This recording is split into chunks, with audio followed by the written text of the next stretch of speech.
Okay, hello everyone. I think we are live. This is Rocket Lab Weekly episode 119. And we are here today with Scott and Miss Iglesias, and Matt is still doing his makeup, is going to be coming soon. And yeah, it's awesome to be here with you. I think it's going to be a very good episode. There's a ton of Neutron updates. I mean, the stock almost hit $100 this week, by the way. So congratulations to everyone who is along on the stock. I mean, I remember sitting here and talking about this stock in the fours and in the threes at one point. So it's been an insane journey. Yeah. So how's your week, guys? How are you guys doing? Pretty good. Mine was kind of like almost mixed feelings. I mentioned in the opening of last week's episode, I was really looking forward to this EOS Energy event. Actually made a video about it if you guys are interested in hearing more, but like, I think it was a good event, but I think it was poorly communicated. Like I was under the entire EOS community was kind of under the impression that there's going to be like some big contract announcement. And instead it was like to their credit, a really well done presentation of their technology, but definitely not what anyone was expecting. So as I won't say too much because the title of the video kind of teases something out, but I didn't sell the position entirely. I did trim the position that was just based on like a big run in, like a big rally into the event. And then what it ended up becoming, I was just kind of like, I was already thinking about trimming. So but yeah, I explained it a little bit more in the video. If you guys are interested, it's there. But yeah, other than that, it was a really good week. Had my mom in town, and it's always fun to see mom running around with the girls. So it's a lot of fun. How about you guys? How you doing? Miss Iglesias, how are you doing? I'm doing excellent, thank you. I'm doing like someone whose stock price is reaching $100. Somebody in the comments said, if the price hits $100, Vince, will you show us your real background? Because we all know you're on a yacht somewhere. Sure. I can show you the real background. It's Sweden. It's 11 p.m. on winter, so everything is very dark. Sorry, I might not. I have to F around to see like how I turn it off, and I don't want to take the show. But it's you see around my head, it's black. That's the background. Nice. Yeah. So that's why I have this to so it's better. Cool. I mean, super congratulations. I mean, I'm also doing really well. I bought back all the cover calls, so my portfolio is moving again. And in the last month, the tracker on Interactive Broker says that I was up what is it? The last month 78%. So can't complain. Feels very nice. Yeah, and Matt is still sorry. I was going to say I still have a ton of covered calls for April in the 125 and 130 range. So we'll see how it goes. Yeah, I mean, it's funny. I saw so many tweets this week about like Rocket Lab is very overvalued now. I'm selling, and the thing is, I went through this with the Palantir community because that was a stock that also went crazy. We were buying in the 6s and 8s and 10s, and then that stock hit $200.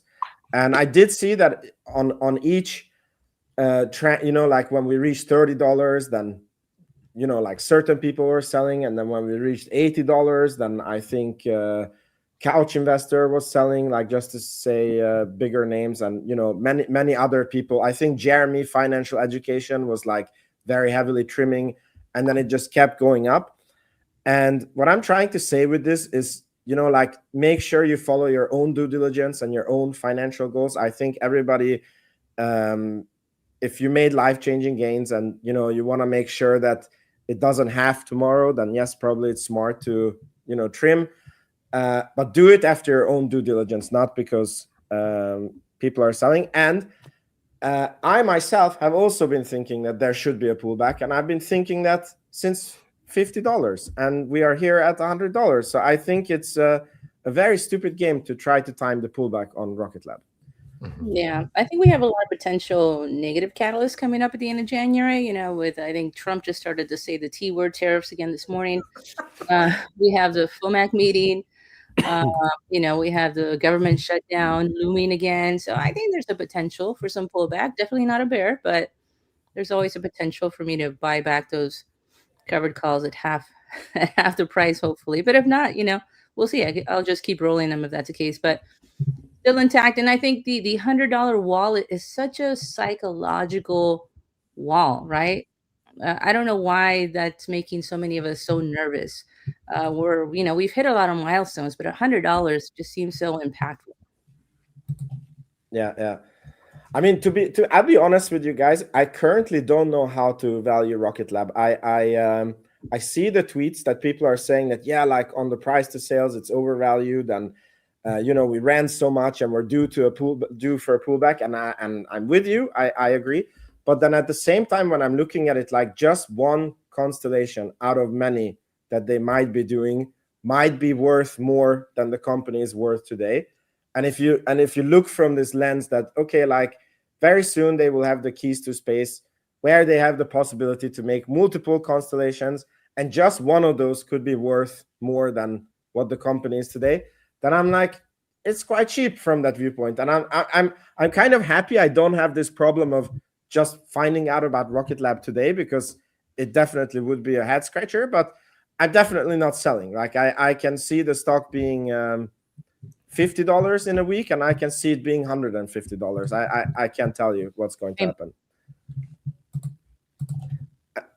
And the reason why I said this, because I'm hoping for some wise words from you guys, where you can say, this is how you value this company, or so you guys can take it away if you have anything wise to say about it. I see Matt has joined us. Hey, Matt. Hello. Good afternoon. How is everybody? Good evening for you, Vince. I don't know. The way I look at it, sorry to just take it over. The way I look at it is I'm looking at it like ULA failed, Northrop has failed, Lockheed has failed to be able to deliver what we need as a society, or at least the United States and NATO even, to really get ourselves back in front of the space race. And so if you look at this from a overall perspective of, okay, you have now one competitor in the space, SpaceX, which has absolutely disrupted everybody.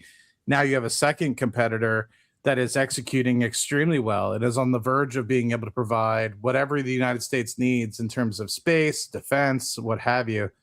To me, then you're looking at the valuations of these incumbents, defense companies, what have you, and saying, well, why wouldn't Rocket Lab have that sort of same valuation if these eventually will be taking over those incumbents, right? They're failing. They're not able to make it work. They're not able to make it profitable. This company is. So in that respect, if you look at it, to me, they're the ones that are going to be able to drive us into 2050 at the front of the space race. So that's where I view the reason why Rocket Lab is getting this valuation. Companies are now starting to buy in, and to me, yes, there might be a $100 sell wall, and I saw that really good post that you had there, Mr. Iglesias. I thought that was really, really insightful. I think it is a really good psychological barrier, but to me, there's still so many catalysts in the next 24 to 36 months. It would be asinine to think that we can't power through and eventually become a $7,500 billion company. Reason being is we're on the precipice of profitability. There's so many additional things that the U.S. Space Force and many other companies, the Army as well, with the point-to-point logistics contracts still being awarded. We're on our way to Mars at the moment. The Psyche mission that's on its way to Jupiter. The Venus mission that's going to happen the latter half of this year, the beginning of next year, 2027.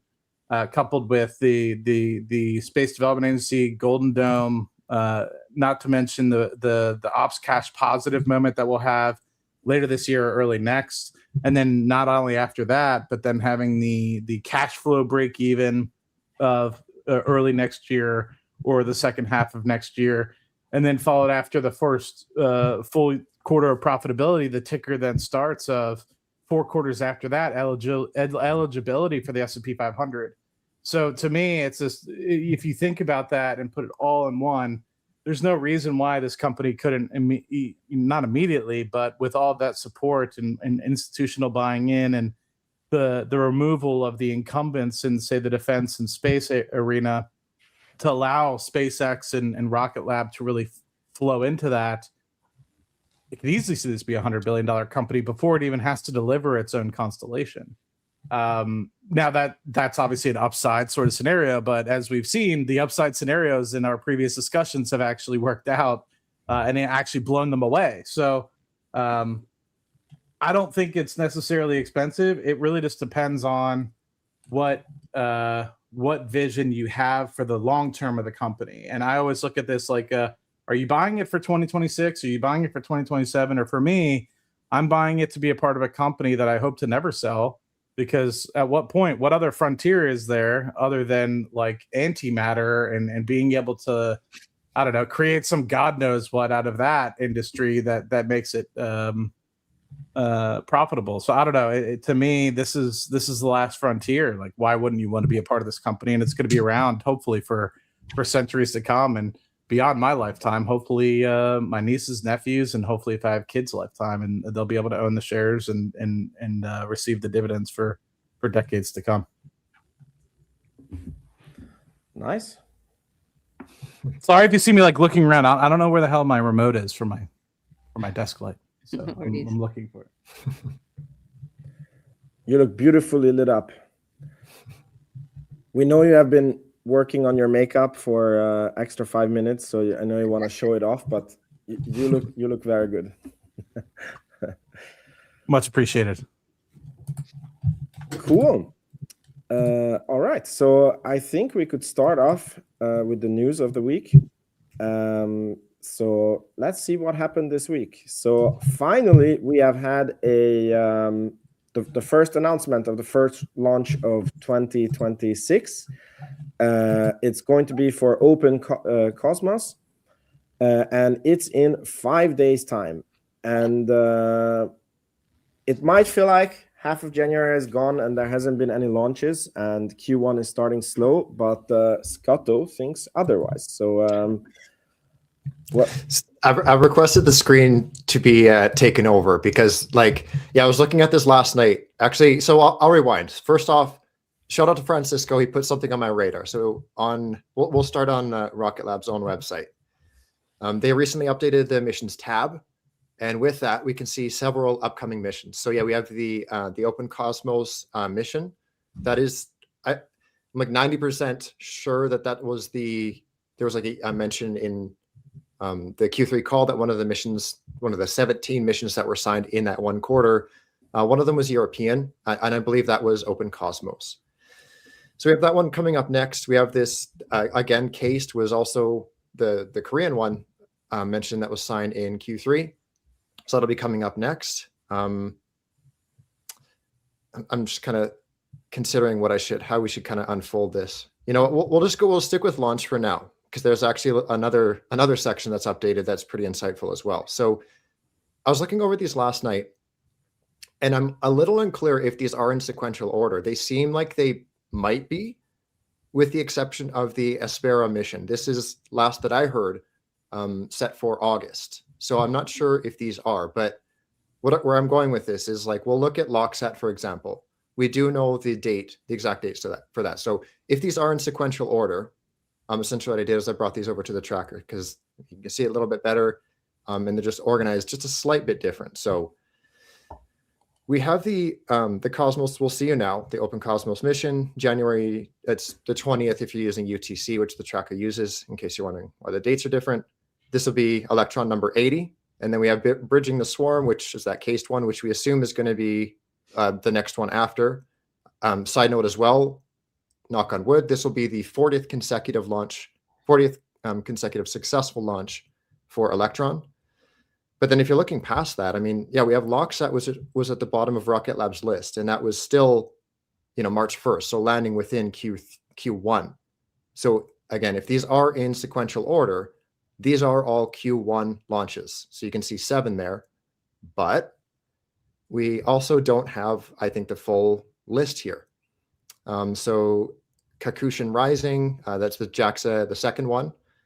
We have DART, the high cap mission. So that's going to be a haste. That's also landing in Q1. Daughter of the Stars, that was ESA. That was originally going to be December 2026. I'm not sure if this is still on track, but that's not Rocket Lab launch, but that is going to be the fifth Pioneer going to orbit. And then we still have Kratos, which is supposed to be in Q1, and then Synspective, which I'm a little hazy. I think that was supposed to be in December, or did we end up having that one in December? No, we didn't. Yeah, so that was right. It did get pushed. I remember somebody reached out. So, I mean, if you're looking at that, what is that? I think 8 missions in Q1. So I know that some folks, including myself, were kind of like looking at Rocket Lab like, you know, a little bit slower start to the quarter, which is unsurprising. If you guys remember the past, I think 2 or 3 quarters, it was almost the first full month of each quarter was like, okay, guys, like we got to get launching. And then suddenly they're just like, oh, we've got, you know, 3 or 4 in a month. So Q1 is going to be no exception to that. I wouldn't be surprised if we hit, I mean, I think it's safe to say we're going to hit 6, but as many as 8. And keep in mind, there's like a bunch that we just are just kind of like vague. I mean, while we're here, if you guys are interested, let's kind of look ahead a little bit. So, I mean, we have, Victus Hayes, Q2.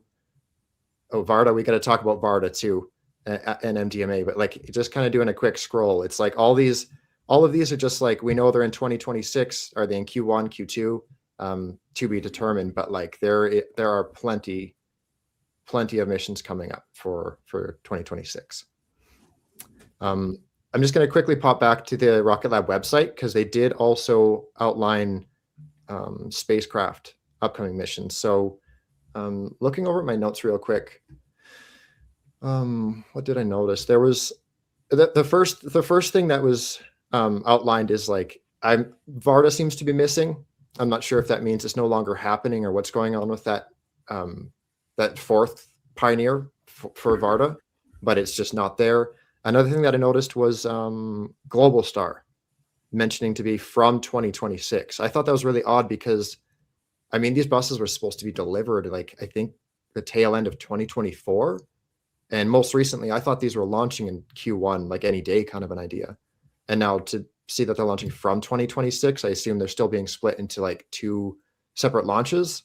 And I guess the first one's not going to be too much later. And then the next one, maybe 2027, which is like, I'm not sure who's at fault here, but like that seems to be pushed way back. So yeah, not too sure.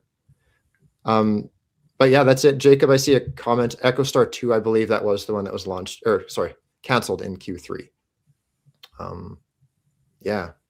So that's I think all that I have for that section. Yeah. Do you guys have anything to add? There's one more launch related thing as well, I guess. While I have the screen, there is a quasi competitor to Rocket Lab. It's a little bit bigger. It's more comparable to Firefly's Alpha, but that is actually going to be launching in the next few days as well. So not like a deal breaker, of course, but it's like, you know, the competition is coming, sort of an idea worth keeping an eye on, just if you're interested in that. So worth having. Which company is that, and where do they launch from? So this is ISAR Aerospace. They launch, it's like a German-built 1-ton capacity rocket that's built in Germany and launched out of a beautiful site. I wonder if we can actually bring up a picture. Is this it? Yeah, I hope. Oh yeah, this one. Yeah, it's like just a gorgeous launch site. Yeah, the one that crashed back into the. Yeah, but they have not successful. Like they have not reached orbit yet, right? No, this will be their second launch, and actually. So it was like maybe a few weeks ago, they actually were announced to be launching a craft for Redwire.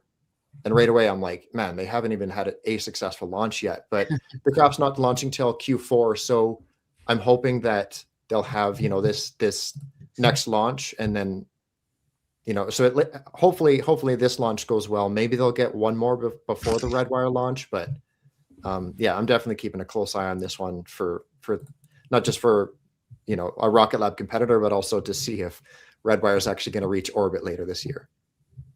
Yeah, I mean, most probably they're selling very cheap contracts, like just to show that they can sign. Yeah. I think so. Yeah. And were they the ones where they blew up like after this, and then the next stage that was coming like blew up on the test stand? No, who was that? That was the Australian one.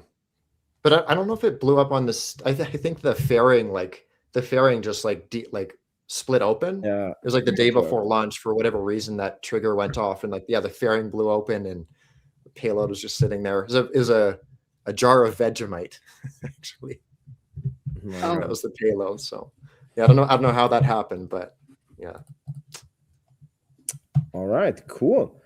So I think that is it for the launches. Thank you for this very detailed information.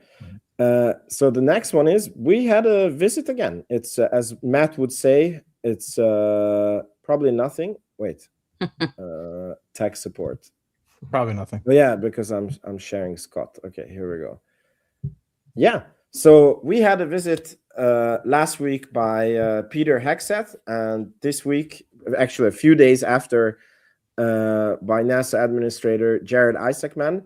He was touring the facilities, and yeah, as we say, it's probably nothing.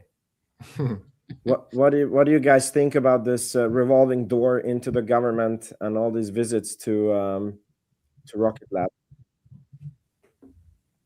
I'm loving it. I think we have we're supposed to have an MTO announcement in the first quarter, hopefully. So I'm really encouraged.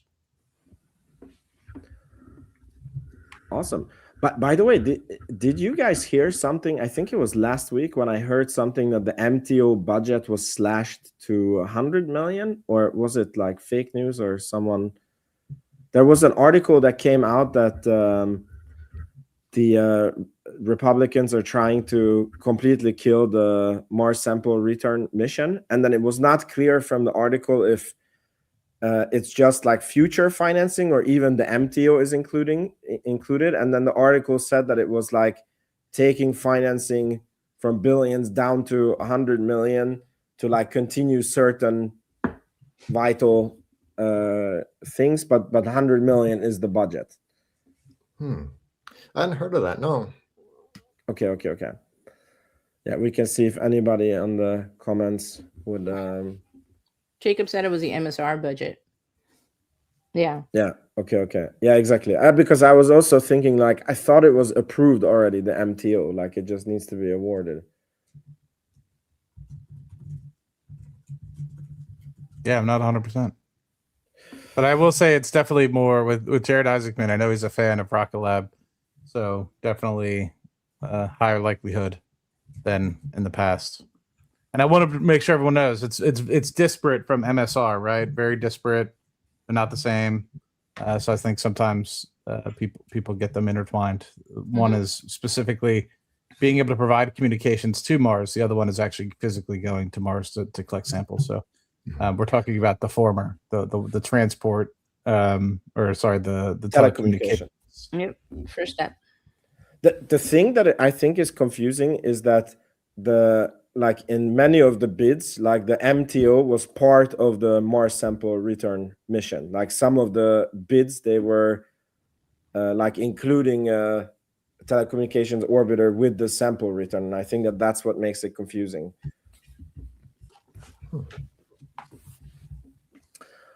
Okay, cool. So we go over to the next news. So this is a red flag, maybe the reason for the possible next correction, and that is heavy insider selling at Rocket Lab. Scotto did a compilation for us. So Merlin Santil sold 27% of their position.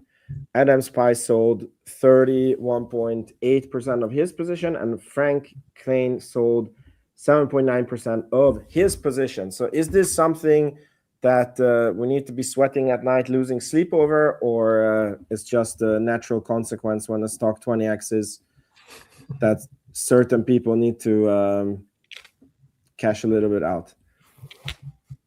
Probably the latter. Like, I guess it'd be a bit of a mixed bag if there was like buying along the way as well. But, in Rocket Lab's case, I understand why there isn't.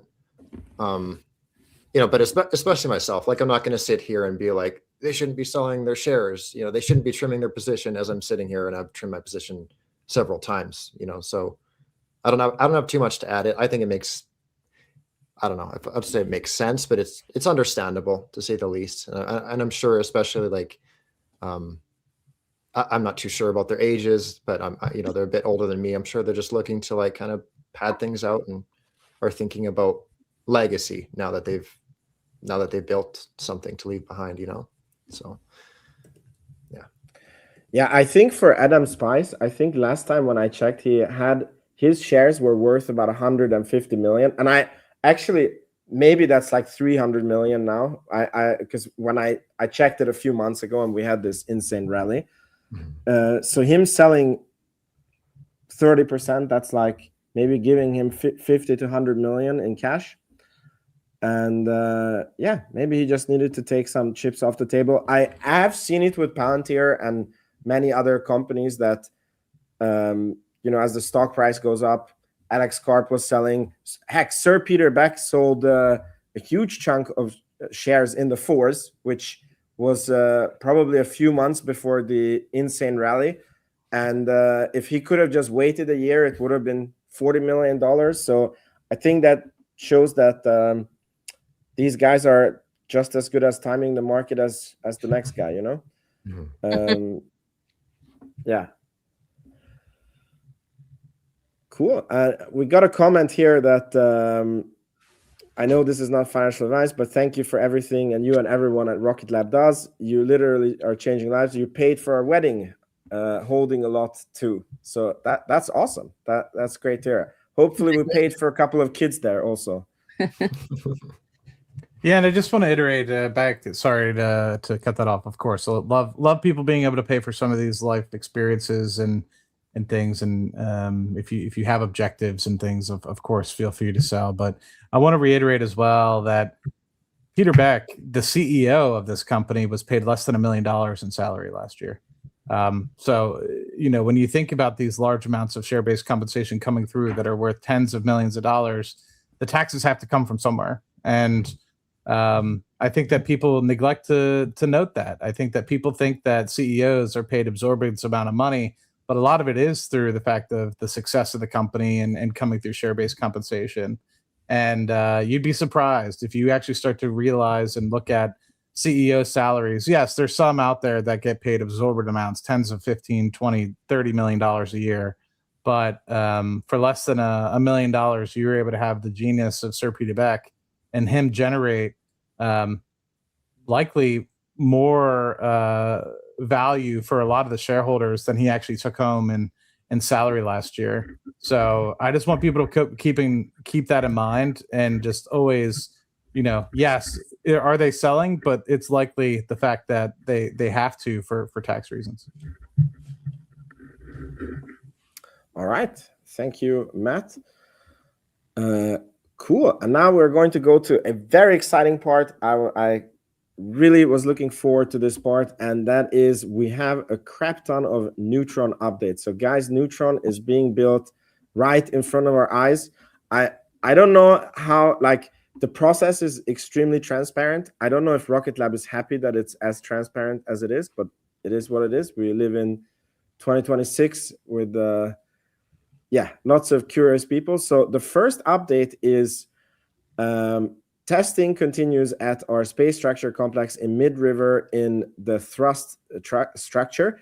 This is one of the most complex parts of the rocket that must be able to withstand 2.1 million pounds of thrust during tests. More than 44 electrons combined. That is insane. I don't know how they test this. Do you guys think that they light a huge blowtorch? No, I have no clue how they test this amount of thrust. I just want to show that is this bottom part of the rocket that was missing last time when we were speaking about the parts of the rocket. We didn't know that this part existed. So that's going to house the engines. And then, so we take it all at the same time. So again, still in Middle River, we have a snowy update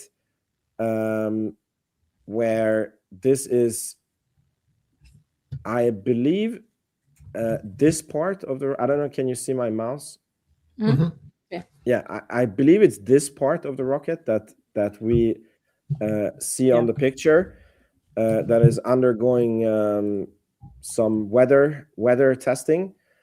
Then we have a Wallops update from Eastern Shore Spaceflight, who is invaluable with his updates. So he writes that he took a drive out to Wallops, and the Firefly pad has no visible action today. Those guys were on vacation, while the LC2, the transport, so that's for Electron. The transport actor was vertical again, suggesting continued checks or testing. Then LC3, which is for Neutron. No workers seen on the stand during my visit, but there was activity around the base of the pad. Took a drive out to North Dock and Bay area, where Neutron hardware is expected to arrive in the coming weeks. I guess that's the one that is coming next, that the Hungry Hippo fairing. Grab photos from the opposite side of the causeway showing continued construction progress and some new viewing angles.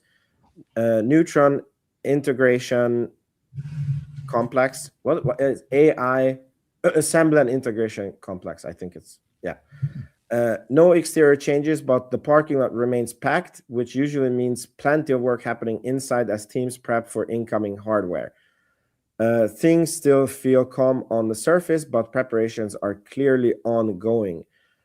And then the last one is Murray J from New Zealand, who is also doing God's work, invaluable work that he's doing. And he is showing the ship that is carrying the Hungry Hippo fairing, and we are currently here. So we passed the southernmost part of Florida, and we are arriving in 3 days and 17 hours to Wallops. So what do you guys think about all this Neutron progress, and how sure are we that we are launching in 2026? Oh, we gotta be launching in 2026 at this point. Yeah. Like I'm feeling quite confident. Yeah, it's just it's kind of like that tracker on Rocket Lab's website where, you know, it's easy to look at it like this happens and then this happens and then this happens, but in reality, it's like it's all happening at once, and it's just it's just the dominoes are falling, and it's such a cool time. Like, yeah, that thing's gonna be stood up in no time. I think in our predictions, Matt, you were the one who was thinking an April launch. I think you were the most bullish on the launch. Yeah, I'm curious. I mean, you have a lot of these in separate parts being tested, all qualified, it looks like, and so now it just seems like they need to be married together and tested. Obviously, there's a lot of work that needs to happen, and so I would say when you see something on the pad, I would give it another 2 to 3 months before it gets launched. So cautiously confident that you'll see something likely on fully integrated on the pad by the end of February. But I am not a rocket guy, so I'm just an enthusiast. I don't know anything about putting things together, and but it just seems like all these things. I mean, why would they have it sitting out in the snow? Which actually. Cool piece, you guys probably already know this, but carbon fiber structure, right? So no worries of rust, in my opinion. But little tidbits about that. But of course, there's potentially some metal in there. But the weather testing is nice as well. You get to see some of the cold impacts on the carbon fiber. But I think you're starting to see these things all. I anticipate being readied for when the Hungry Hippo fairing comes into Baltimore. It likely will make a quick trip within a week down somehow to LC3, and eventually all these things are going to get married. So it seems like we're getting close, and so who knows? I'm cautiously optimistic we'll see something at least on the pad by February, or at least things being moved to LC3 by the end of February. Whether or not it's going to be fully stacked and integrated might be a different scenario, but I don't know. I'm still saying April. It might get pushed to May, but I'm very confident that it'll be the first half of this year. Like the full launch, or just to the pad? Full launch. Full launch April, huh? Okay. It honestly could happen. the thing that sort of worries me on the April timeline is I think that there's still a piece back in New Zealand in Warkworth that they're currently testing. There was no new updates on that one. And I don't know if that's like a second, like that it's hardware rich, like they're testing one and they have a backup one in the US, or because like we have seen the Hungry Hippo, I think it was sent like in the beginning of December and it's just arriving now. So if that piece is still going on the rocket, that's like 1.5 months away at least. So that's the only thing. But if they have all the pieces together, then I think the April launch is quite real, I think also. Somebody in the chat had asked if there was any updates with the dredging. It looks like Jacob said nothing as of yet. Jacob also sent a clarification on the MTO contract. Thank you for that, Jacob. It looks like the MTO funding was approved in the One Big Beautiful Bill Act last summer for $700 million. So it's not part of the MSR package at all. So cool. There's another question here. Do you think they could maybe get additional cash for the constellation given the great stock price? They'd have a much bigger buffer and a peace of mind. I mean, I trust management on this. I don't think that money is currently an issue. Like they have a ton of money in the bank. And I think Sir Peter Beck correctly focuses on full attention, getting Neutron off the pad. And who knows, maybe if they need money, it might be that they find a way that they don't need to raise money for the constellation. We talked about that also. So I'm not in favor of raising money just to raise money. I don't know how about you guys. I think given the current valuation, what I would really love to see is an acquisition announcement. I think we're in a really good spot right now to announce if we have an acquisition that we're currently working on or hopefully moving towards closing. I know in the discussion had been around mostly payloads in terms of what Rocket Lab is still missing to be fully vertically stacked. And I think one of the big options for payload is something that a lot of our ex-users have been kicking around for some time, which is a company called Cesium Astro. A couple of things recently with Cesium Astro, right? They just got more funding, $200 million in financing under the Make More in America program, where they're purchasing a manufacturing facility in Texas and they're moving their headquarters to Texas. So I think they just got exponentially more expensive. But having the ability to provide a phased array comms would be the next great thing for our payloads. But I just wanted to mention that with the current valuation, that's where I would want to hear right now is, if we're thinking about acquiring somebody and who that someone might be. Yeah, I mean, Rocket Lab exited Q3 with about $1 billion in cash. And then if you guys remember at that last quarterly call, so assuming in February we'll have an update on this, but that last quarterly call, there was the new $750 million ATM, of which they already had raised like a couple, like I think just shy of 500 million. So I think there's still about just under 300 million left on that ATM. So I wouldn't be surprised if they use this opportunity to capture just another 300 million. And that would, you think about it at the current $95 share price, $100 share price, very few amount of shares would be actually diluted. And I think it'd be massively beneficial, like you stated, to be able to purchase, say Cesium or whomever, right? I think that there's so many companies out there that range between 250 to 750 million that, it'd be beneficial. So not only will they have the working capital that they need for the FDA contracts and many others, because obviously you have to kind of put capital forth ahead of that. But you have excess capital that you can then get to acquire companies, I think, which to me, I think is more beneficial right now. Agreed with you, Miss Iglesias. Yeah, You guys, I like Cesium Astro. I just think it just got exponentially more expensive. So if we're gonna make a move on them, it has to be pretty quick. Otherwise, we're just gonna have to settle for some sort of a relationship with them. I mean, they're already providing some components to us. But I think in terms of acquisitions, the other area that I would probably think that we should look at would be the synthetic aperture radar.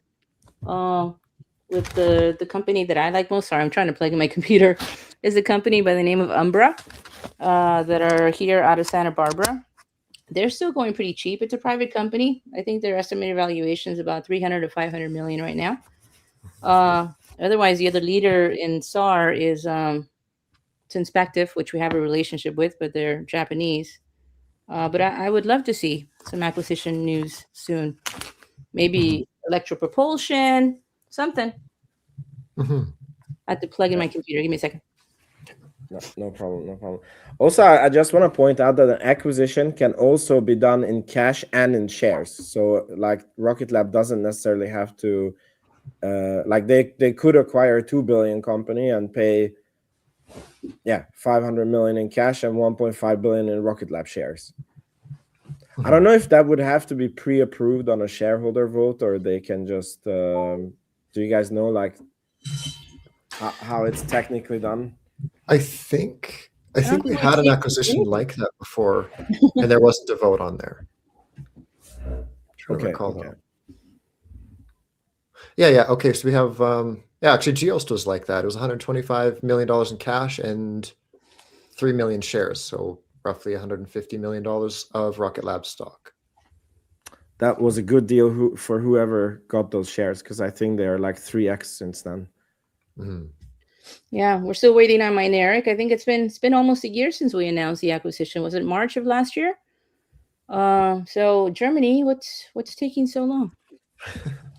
Dude, the bankruptcy people are making. Was that the one that is the 3 million shares, or that's just cash buyout? For Mynaric, I think that was just cash. Yeah. Okay. Oh no, it says payable in either cash or shares. I thought it was just cash. You may be wrong. Germany is the holdup. Nothing moves fast in Germany, except the Porsche 911 on the Autobahn with no speed limits.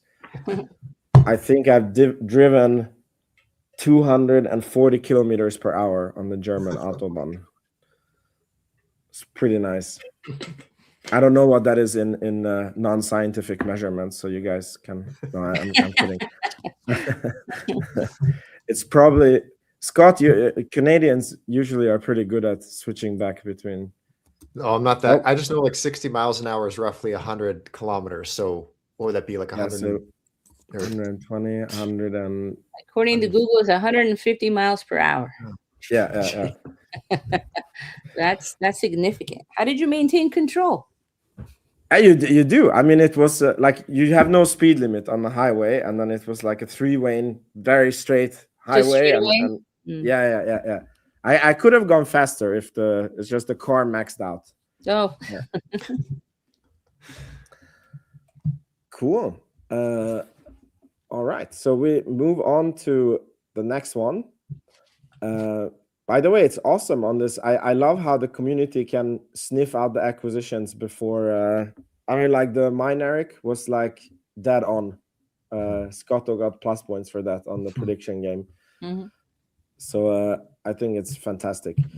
So the next one is this week we got a bunch of upgrades from analysts. So TD Cowen raised the price from $60 to $100 with a buy rating.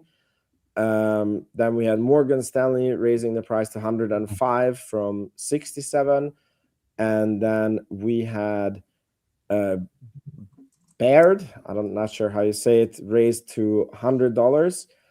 And obviously this helped propel this, like when this was announced, the stock was, I think, like 7% up on that day.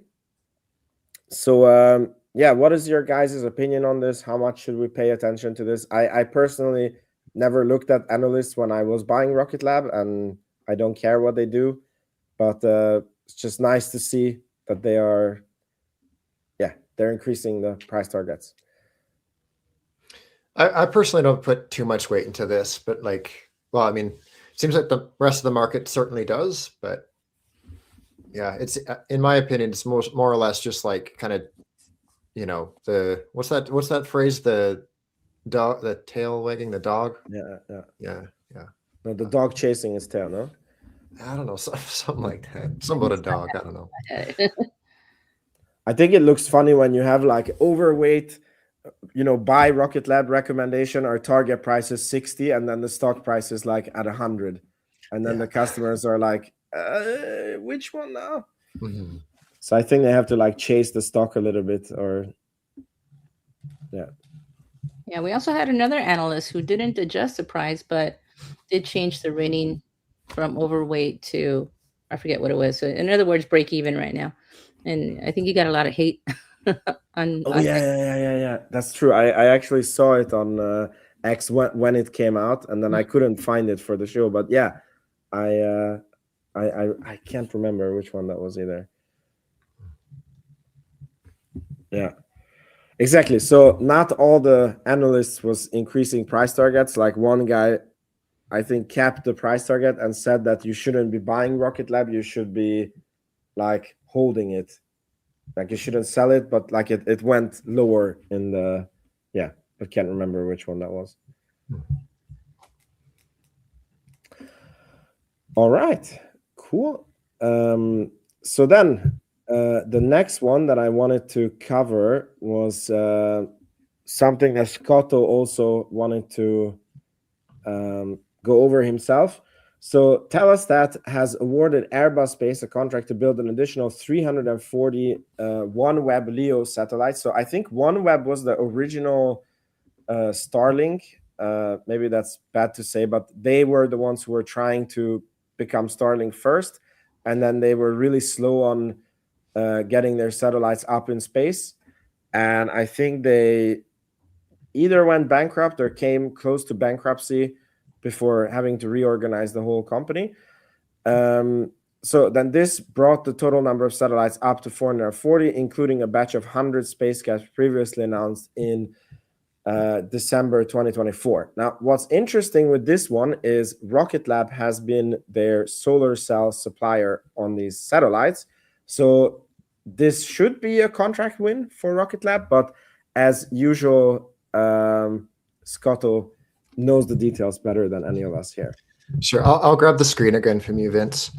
Yeah, so like as Vince mentioned, the original contract was awarded in December, and then in March, it was announced that Rocket Lab was selected by Airbus to provide 200 of their high-efficiency space-grade solar panels to power the extension of the 100 OneWeb low Earth orbit satellite constellations for Eutelsat Group. So where I'm going with this is like, this isn't locked in, this isn't for sure, but I'd be willing to bet that it's very high probability that these two or three, I guess, continue the relationship. So when the last one was announced, I kind of ran the numbers of like as to what I expected the brevity of the contract to be. And it's a bit, there's a bit of a range here, but I kind of wanted to reiterate that kind of with the new context of the additional 340 on top of the original 100. So originally, hopefully you guys can see that well. So originally the estimation for the 200 panels that were being provided, 800 kilowatt hours of power, 800 kilowatts divided by the 200 panels, 0.4 kilowatts per panel. Now multi-junction 3 to 5 solar cells are typically priced around $100,000 to $300,000 per kilowatt.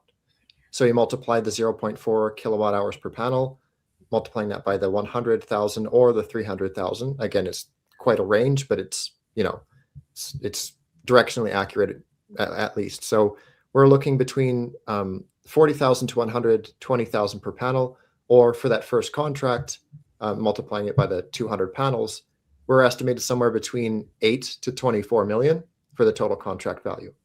So kind of going with like a happy medium, I'm assuming that Rocket Lab would have been awarded maybe, you know, we'll call it like $15 million for the original 100. So if, you know, 15 million for 100, we could probably assume that this new contract, or a hopeful new contract, is probably going to be somewhere in the range of like 45 to $50 million, which is, you know, a nice little uptick to backlog. So, you know, if we assume the same delay between Eutelsat and Airbus signing the deal and Rocket Lab being awarded the solar cells, we could probably also expect that in Q1, as well as the MTO contract. So could be a massive quarter for Rocket Lab if all goes through. Not only that, do you think that they're going to need a launcher for that as well? So I think these are perfect for Neutron. I think if I remember the size correctly, you should be able to fit 8 or 10 of those inside a Neutron. Nice. Yeah. Yeah, and there's plenty of them to be put in Neutron, so. That would be cool, guys. Could you imagine like a block contract announcement for Neutron? Like they announce, I don't know, we sold 10 Neutrons for this company. I think it's coming. It's part of my prediction. It's a matter of time. Yeah, it's a matter of time. But I think it's coming in 2026. Yes, yeah, it's a matter of time. I'm hoping this all of these accelerate profitability soon. As Matt pointed out, I think that'll be our greatest catalyst. Yeah, I agree. Cool. I mean, yeah, like 45 to 50 million. And what is the time when they need to deliver on this?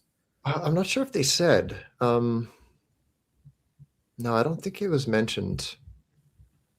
Like, I want to say, I don't think it would be till like 2028, 2029, probably. Okay. Oh, hold on. Actually, yeah. So the first 100 are targeted for a 2026 delivery. So yeah, like probably looking 2027, 2028 at earliest. Yeah, it says delivery 2027 to 2029. Okay. Yeah. Okay. So it's like 15 million a year, something like that it would add to Space Systems. Yeah. I mean, it doesn't sound like a lot when you look at all of Rocket Lab, but when you just like look at Space Systems, it's like I think it's a nice. It is a few percent that it screws up the. Okay, that's maybe not the right word, but it increases the acceleration year over year. You know, so like with this contract, like maybe we went from 25% up to 28% up, and this extra 3% was this contract, something like that. Yeah. Cool. That is all that I had for the show today. I don't know if you guys want to bring up anything that I might have missed, or if you have any comments or something you feel the audience should know. I think one of the things I wanted to talk about, you were thinking, you got my mind kind of running down a rabbit hole in a good way. This is on particularly what companies could be acquired. I think when you think about end to end, what exactly are you talking about? So you start to look at what components doesn't Rocket Lab have? What are they still like utilizing from third parties? So the battery system obviously is still third party. I don't think they generate that in-house. That's a confidential supplier. I'm not sure if they'll ever name who. But then you start to think is actually acquiring a battery maker worthwhile, and that might be tough. And then you start to think, okay, well, what's the biggest piece that would be beneficial for SDA? I think we've acquired a lot of those, like Minoric and Geost and that. And then I start to think, like, well, what haven't we started to acquire for yet? And I start to think the kind of going back to what like Francisco and Jacob were talking about a couple months back, which is data centers in space and being able to have compute 24/7 and all that. And then you start to think, okay, well, is there small, disparate, not fully aligned supply chains associated with being able to fix radiation, right? Because you have radiation in space that you have to worry about. And is there an opportunity to potentially take existing sort of things that are used for terrain data centers that then you can wrap in sort of radiation resistant gear? And I think you start to notice that there's a lot of small companies really looking at the precipice of this next foundational move. You can't just take like an NVIDIA chip and put it into a satellite and have it work the same way that you would, let's just say in a server rack somewhere in a data center. And so I think that's a rabbit hole I'm probably going to continue to go down. There's a lot of small companies that are, less than $50 million that are generating a lot of these experimental sort of things that are actually seemingly gaining some decent traction. And so to me, I think Rocket Lab could potentially think about that, because if you're talking about flatellite, what can you use it for? If that's an avenue, coupled with being able to use laser communications, etc., then yeah, that might be an area which we continue to go down. But the batteries doesn't make sense. The ground communication piece, I think, is still outsourced. I forget who they said that was with, but I don't know if you'd want to be starting to buy terrestrial real estate to be able to get ground communications, or you just third party that. But I'm starting to think, like, what else is there in their main components, and I'd have to dig deeper into, break down each individual piece of a satellite to be able to be like, okay, what are they doing in-house versus not? But they've made big progress on what they've already been able to bring in-house: solar, the laser communication. So I don't want to say you're running out of things, but it's not like it was 5 years ago when they first kind of got started. So yeah, Jacob pointed out that the satellite batteries are actually made in-house now. He sent me a slide from are they? Yeah. Okay. But I think you're right. Oh, the satellite batteries. Okay. Yeah. I thought I was talking the Electron battery pack, but yes, okay. That's I'll have to. I didn't know that. I'll have to do some research. Yeah, I think you're right on the money, Matt. In terms of continuing to build on that vertical stack, I don't think it's something small like a component that you buy out. I think it's to enhance your potential with the contracts that you already have. Or you start working on your own constellation and continuing the vertical stack of what we already have. Like, if we were to pick up, which, like I said, Cesium Astra, which just became exponentially more expensive, or a company that provides phased array communications, that would be ideal, because now we have that piece of the puzzle that we don't have currently. We're currently dependent on them. Something that focuses on SAR, like I mentioned with Umbra, that enhances the piece that Geos provides. Geos is able to track, the missiles that are coming in, but it doesn't do a great job at looking through fog and clouds, from what I understand. So having a SAR company that does that's able to see through any weather challenges would be ideal. And maybe like electropropulsion. I know that we have the Curie engine for Photon that we use, but when we're talking about big constellations and being able to move at the drop of a dime, for defense purposes, maybe we want to look at companies that provide electropropulsion, so that we don't have to just rely on our little Curie engine, unless we're going to continue to make engines for that purpose. But yeah, there's a few companies come to mind. Like I said, I like Umbra for SAR in Santa Barbara. I like Axion Systems for the electropropulsion, if we look in that direction. We have tactical communications to continue to enhance on that defense payload stack. But I think having all the different pieces where you're able to see and communicate clearly makes it a lot easier to make Flatellite or our own constellation, whatever it needs to be, because then we have all the pieces that go in. Mm-hmm.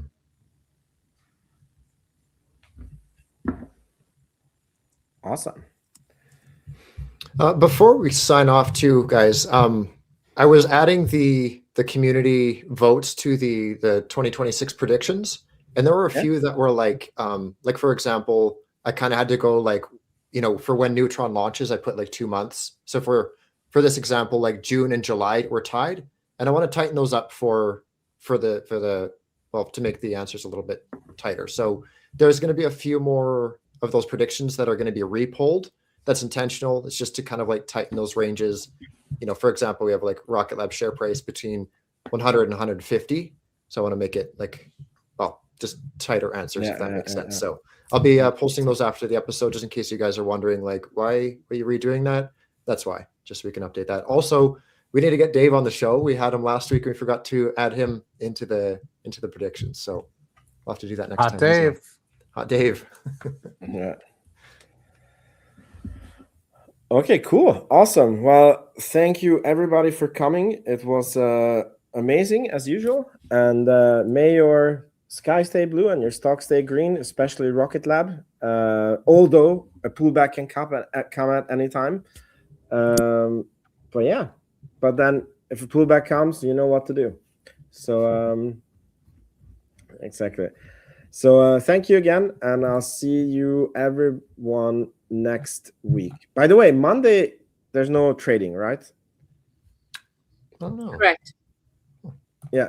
So it's so if the stock is not moving on Monday, don't be DMing me. It's not a bug, it's a feature. Mhm. It's so that Trump can buy Greenland without crashing the stock market. Okay. Cool, everyone. Yeah. Have a nice evening. Bye-bye. Thank you all.